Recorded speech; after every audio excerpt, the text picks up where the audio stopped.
إن الذين آمنوا وعملوا الصالحات أولئك هم خير البرية.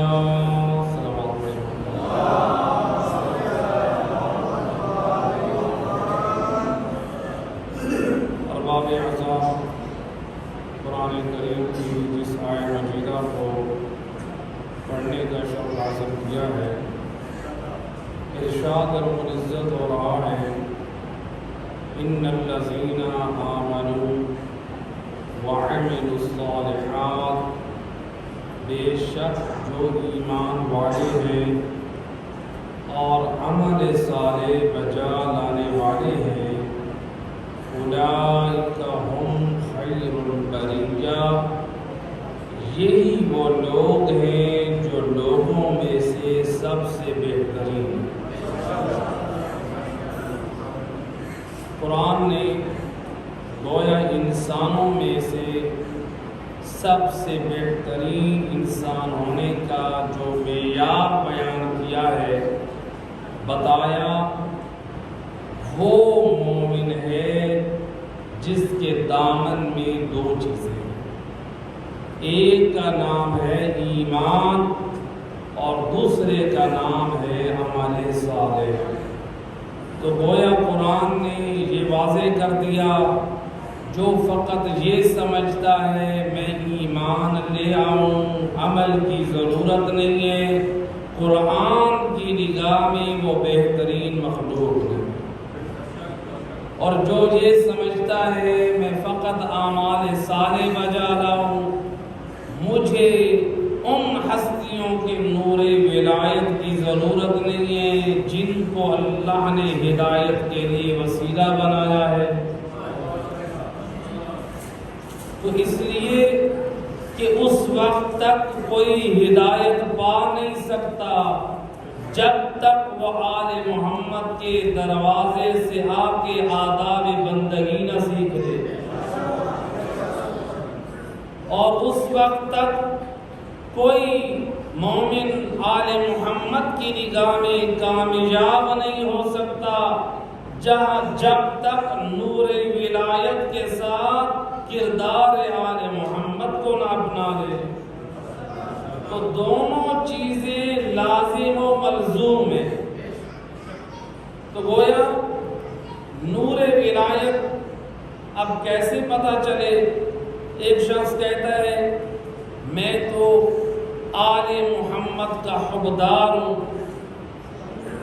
میں تو آل محمد کی مودت و محبت رکھنے والا ہوں، لیکن ہمیں کیسے معلوم ہو واقعاً یہ سچ کہہ رہا ہے؟ بھئی رسول کے زمانے میں بھی کتنے تھے جو رسول کا کلمہ پڑھنے والے تھے لیکن علی سے بغض رکھتے تھے۔ حضرت عبداللہ ابن مسعود فرماتے ہیں کننا نعرف المنافقین ببغض علی ابن ابی طالب، ہم زمانہ رسول میں اگر منافقین کو پہچانتے تو علی کے بغض کی وجہ سے پہچانتے۔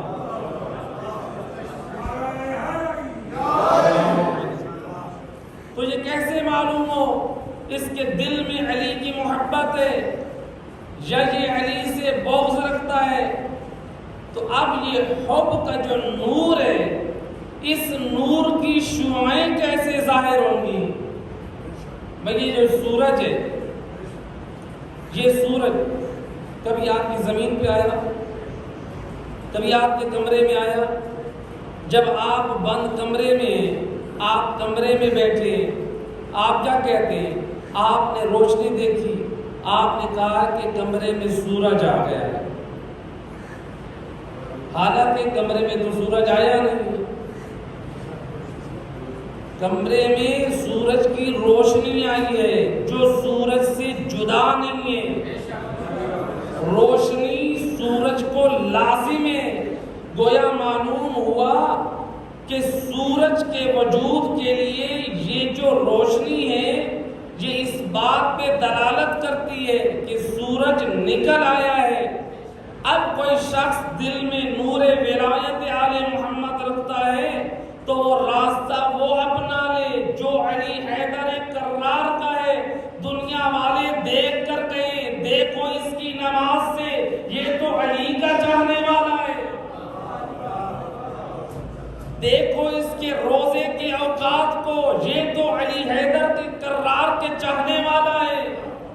تو لہذا یہ آثار ہیں اعمال صالح کے جو یہ بتائیں گے کہ یہ کن ہستیوں کا پیروکار ہے۔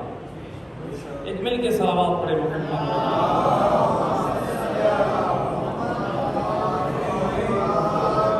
حضرت عبداللہ ابن عباس فرماتے ہیں جب قرآن کی یہ آیت نازل ہوئی ان الذین آمنوا وعملوا الصالحات اولئک هم خیر البریہ، بے شک جو ایمان والے ہیں اور عمل صالح والے ہیں یہی وہ لوگ ہیں جو لوگوں میں سے بہترین مخلوق ہے۔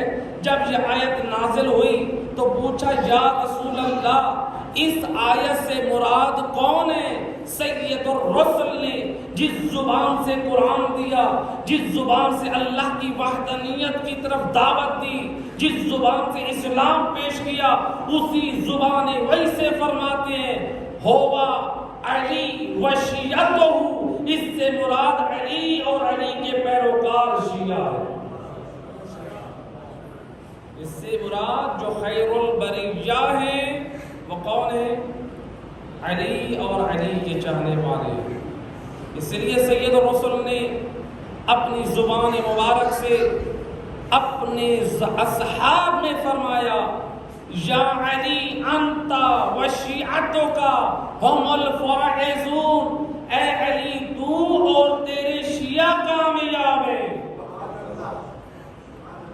اگر آج کوئی یہ سوال اٹھائے کہ یہ شیعہ مذہب کب سے آیا ہے، میں کہا کرتا ہوں اس کی تحقیق کرنی ہے تو زمانے کو نہ دے، فقط رسول اللہ کی زبان سے نکلے ہوئے کلمات کو دے۔ گویا رسول اللہ اپنی زبان سے یہ اعلان کر رہے ہیں کہ میرے بعد اگر کوئی کامیاب ہے یا علی کامیاب ہے یا علی کے پیروکار کامیاب ہے۔ تو لفظ شیعہ یہ بات بھی پیدا نہیں ہوا ہے، یہ بات کی ایجاد نہیں ہے، بلکہ زمانے رسول میں بھی یہ لفظ استعمال ہوتا تھا، اور سید الرسل نے اسی زبان سے یہ علی کے شیعوں کی کامیابی کا اعلان کیا جس زبان سے نبی نے قرآن دیا۔ آج اگر کوئی یہ کہہ دے میں نہیں مانتا حدیث کو، میرے لیے میری نجات کے لیے قرآن کافی ہے، تو میں اتنا ضرور کہتا ہوں یہ عقیدہ رکھنے سے پہلے ذرا فکر کر، اگر تو حدیث رسول کا منکر بنے اور اپنی نجات سمجھے فقط قرآن میں، تو پھر یاد رکھ تجھے قرآن بھی اس وقت تک نہ ملے گا جب تک لسان مصطفیٰ پر ایمان نہ لے آئے گا۔ پہلے تو رسول کی زبان پر ایمان لایا کہ نبی جو بولیں گے وہ حق بولیں گے، یہ قرآن بھی تجھے ملا ہے تو نبی کی زبان سے ملا ہے، تو پھر یہ کیسے کر سکتا ہے تو نبی کی زبان سے حدیث کو چھوڑ دے اور نبی کی زبان سے قرآن کو مانے؟ یہ تو اللہ نے قرآن میں کافرین کی صفت بیان کی ہے، جو بعض کو مانتے ہیں اور بعض کو ہماری نجات اسی میں ہے۔ رسول جو دے ما عطاکم الرسول فخذوہ، جو رسول دے وہ لے لو، وہ قرآن دے تو لے لو، وہ آل محمد کا تعارف کرائے تو لے لو۔ ایک صلوات پڑھ دے محمد۔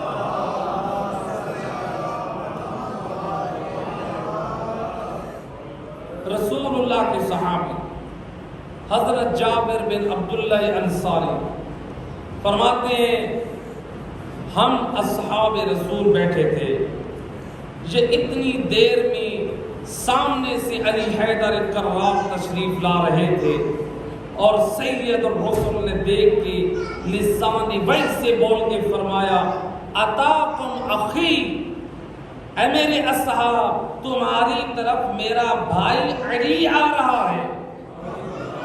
جب نبی نے یہ فرمایا اس کے بعد اصحاب موجود ہیں، رسول اللہ نے کعبہ کی طرف منہ کیا، منہ کرنے کے بعد فرماتے ہیں رب کعبہ کی قسم علی بھی کامیاب ہے، علی کے شیعہ بھی کامیاب ہے۔ رب کعبہ کی قسم، اصحاب موجود ہیں، اصحاب کی موجودگی میں گویا نبی بتا رہے ہیں کہ اگر کامیابی چاہتے ہو تو پھر علی کے راستے پہ آ جاؤ۔ علی کی محبت یقیناً یہ دین اسلام کی بنیاد، علی اور اولاد علی کی محبت یہ اساس اسلام ہے۔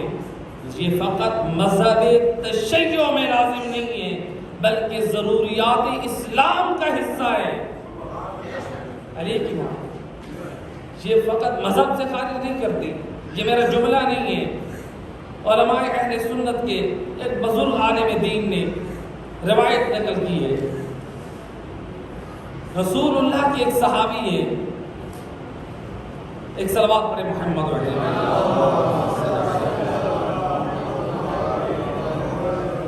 رسول اللہ کے ایک بڑے صحابی ہیں، آئے رسول اللہ کی خدمت میں، یا نبی اللہ میں نے اپنے دل میں محسوس کیا ہے میرے دل میں تھوڑا تھوڑا بغض علی ہے۔ مریض اپنے مرض کا اقرار کر لے یہ کمال ہے، اور یہ بڑی بات ہے۔ نبی کے پاس آ کر اپنے مرض کا اقرار کر رہا ہے، یا رسول اللہ میں نے محسوس کیا میرے دل میں تھوڑا تھوڑا بغض علی ہے۔ بظاہری بات ہے جو مریض ہوتا ہے وہ ڈاکٹر کے پاس جاتا ہے، ڈاکٹر کے پاس جاتا ہے، اور سید الرسل تو وہ ہیں جو قرآن کہہ رہا ہے وَيُزَكِّيهِمْ وَيُعَلِّمُهُمُ الْكِتَابَ وَالْحِكْمَةَ، یہ حبیب وہ ہے جو نفوس کا تزکیہ کرتا ہے، جو کتاب اور حکمت کی تعلیم دیتا ہے۔ بھئی اصحاب ہو یا امت ہو، تزکیہ تو نبی سے کروانا ہے، نبی سے بڑھ کر کوئی اور معلم تو ہے نہیں۔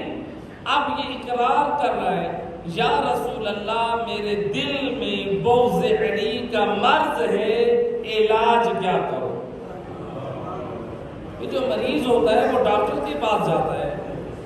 یہ مثال کے طور پہ جو مریض ہے، شوگر کا مریض ہے، بلڈ پریشر کسی کا بڑھ گیا، شوگر لو ہو گیا یا ہائی ہو گیا یا پیٹ میں درد ہے، ڈاکٹر کے پاس جائیں گے، اور ڈاکٹر کے پاس جب جائیں گے کیا کہیں گے؟ ڈاکٹر صاحب میرا شوگر بڑھ گیا، میرا بلڈ پریشر بڑھ گیا۔ ڈاکٹر کیا کہے گا؟ آپ نے کھایا کیا ہے کہ آپ کا مرض بڑھ گیا؟ ایسے ہے کہ نہیں؟ روایت کہتی ہے جب اس نے کہا یا رسول اللہ میرے دل میں تھوڑا تھوڑا بغض علی ہے، رسول اللہ فرماتے ہیں یہ بتا تیرے دل میں بغض علی آیا کہاں سے؟ جیسے ڈاکٹر پوچھتا ہے بتا یہ تیرا شوگر بڑھا کیوں، کیا کھایا تھا، یہ تیرے پیٹ میں درد اٹھا کیوں؟ یہ جو رسول اللہ فرماتے ہیں جو علی کا بغض آیا اس کا ریزن کیا ہے، اس کا سبب کیا ہے؟ کہتے ہیں یا رسول اللہ ایک مرتبہ علی مال غنیمت تقسیم کر رہے تھے تو میں اس تقسیم پہ راضی نہ تھا۔ جب یہ علی کی تقسیم پہ راضی نہیں ہے، لسان وحی سے بولنے والے نبی فرماتے ہیں اقزاکم علی ابن ابی طالب، اور میرے اصحاب سن لو تم میں سب سے زیادہ فیصلہ کرنے والا منصف ہے تو علی حیدر کرار۔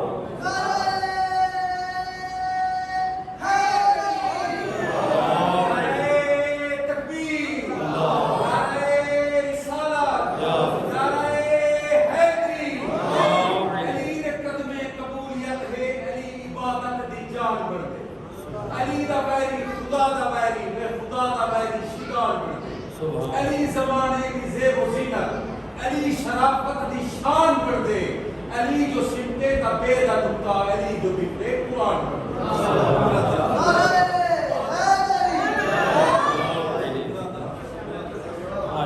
سلامت ہے.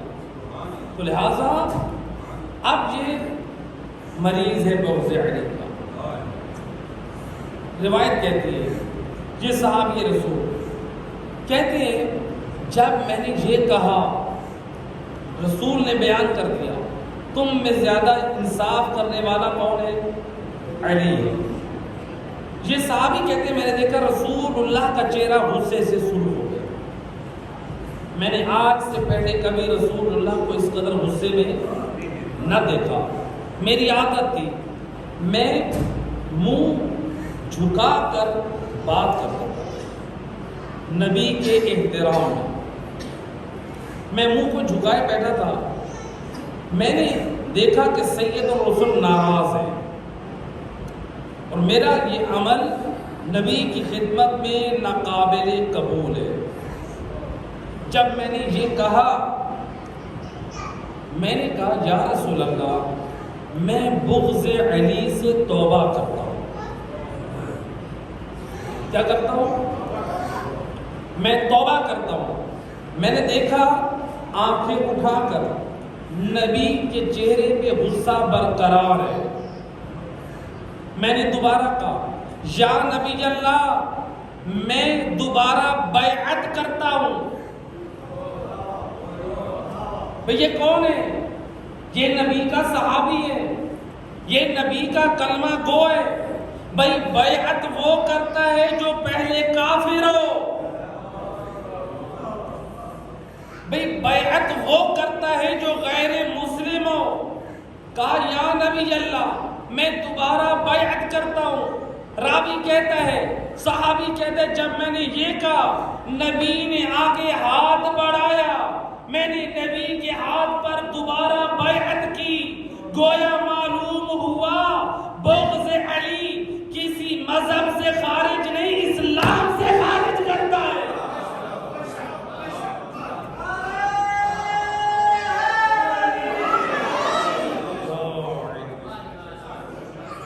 بغض علی برادری سے باہر نہیں کرتا, مذہب سے باہر نہیں کرتا, اسلام سے خارج کرتا ہے. اگر بغض علی کی معافی میں تلافی ہوتی تو نبی بیعت پر اکتفا بیعت کا مطالبہ نہ کرتے. تو لہذا علی حیدر کرار کی محبت یہ اساس اسلام اور دین ہے. کون؟ اس لیے تو نبی فرماتے ہیں لسان وی سے فرماتے ہیں حب آل محمد, آل محمد کی محبت. کیا ہے آل محمد کی محبت؟ حب آل محمد یومن خیر من عبادت سنہ.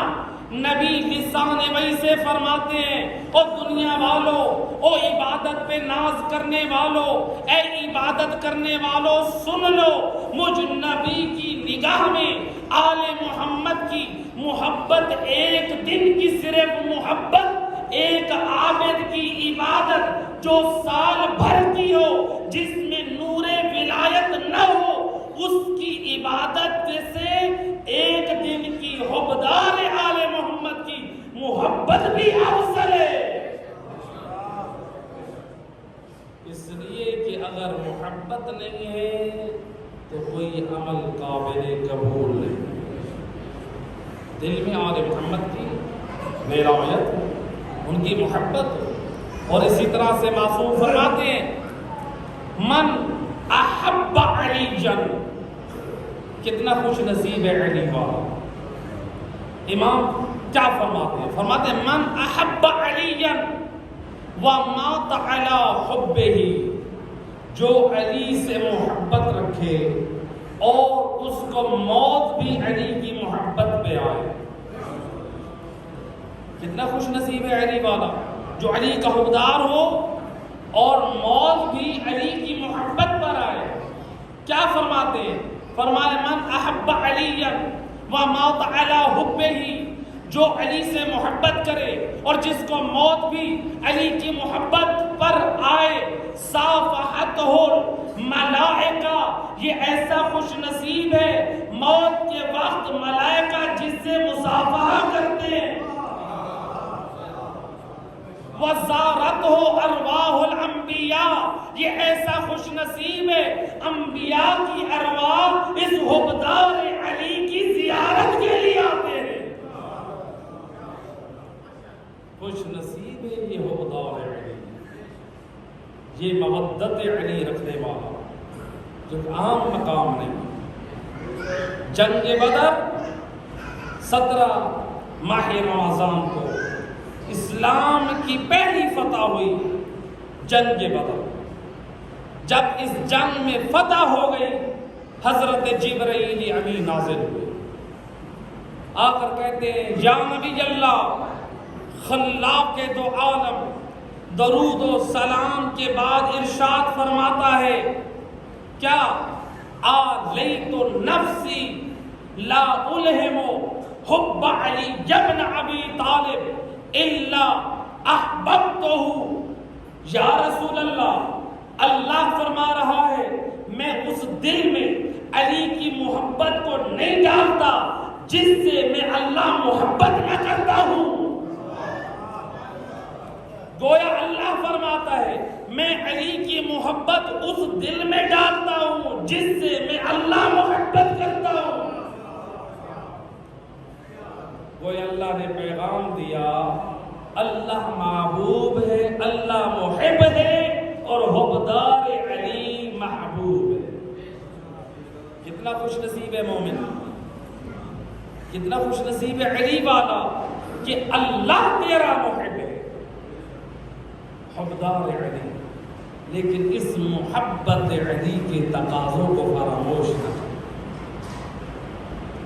محبت علی کے کچھ تقاضے، آج ہم کہتے ہیں نا ہمارے پاس محبت علی، محبت علی ہم رکھتے ہیں۔ علی کے زمانے میں بھی علی کے چاہنے والے محبت رکھتے تھے، لیکن آئیں ذرا دیکھیں علی کیسے حبدار کو پسند کرتے ہیں۔ روایت کہتی ہے مسجد کوفہ سے میرے امام نکلے، جب امام اندھیرے میں اپنے گھر کی طرف جا رہے ہیں، کچھ لوگوں کے قدموں کی آواز امام کے کان میں پڑی، آواز دے رہے ہیں۔ امام نے مڑ کر دیکھا، کون ہو؟ من انتم؟ کیا کہنے لگے؟ نحن من شیعتک یا علی، اے علی، اے ابو الحسن، اے امیر المومنین، ہم آپ کے شیعوں میں سے ہیں۔ امام علی نے قدم اٹھائے اور جلدی سے ان افراد کے پاس پہنچے۔ جب علی مولا نے ان کے چہروں پہ دیکھا، دیکھ کے فرماتے ہیں میں تو تم میں کوئی ایک بھی شیعوں والی علامت نہیں پا رہا۔ یہ ولایت علی رکھنے والے، یہ حبدار علی ہیں، یہ مودت علی رکھنے والے ہیں۔ لیکن علی مولا کیا فرماتے ہیں؟ میں تو تم میں کوئی ایک علامت بھی شیعہ والی نہیں دیکھ رہا۔ امام کیا فرماتے ہیں؟ فرماتے ہیں میرا شیعہ وہ ہے کہ جس کے سجدے کر کر کے پیشانی پہ آثار سجدہ موجود، روزے رکھ رکھ کے جس کا پیٹ اس کی کمر سے مل چکا ہو۔ کیا مطلب؟ یعنی وہ اپنے آپ کو کھانے پینے کے صبر سے کہا۔ یہ نہیں ہے انسان بہانے تلاش کرے، مجھے کمزوری ہے، میں روزہ نہیں رکھ سکتا۔ خدا نہ خواستہ اگر کسی کو 2 دن کے لیے کوئی اپنے گھر کمرے میں بند کر دے، نہ پانی دے نہ کھانا دے، وہاں بھوک اور پیاس برداشت ہو سکتی؟ اللہ کی خوشنودی کے لیے کچھ لمحوں کے لیے بھوک اور پیاس برداشت نہیں ہے۔ آج ہم یہ کہہ دیتے ہیں کاش ہم کربلا میں ہوتے، کہتے کہ نہیں ہوتے؟ کہتے کربلا والوں نے تو نصرت دین کے لیے بھوک اور پیاس کو برداشت کیا، کربلا والوں نے تو اسی ماہ رمضان کی عظمت کو باقی رکھنے کے لیے بھوک اور پیاس کو برداشت کیا، اپنی جانوں کا نذرانہ قربان کر دیا، اور آج مجھ سے ماہ رمضان میں اپنے واجب روزے ادا کرنے کی توفیق نہ ملے۔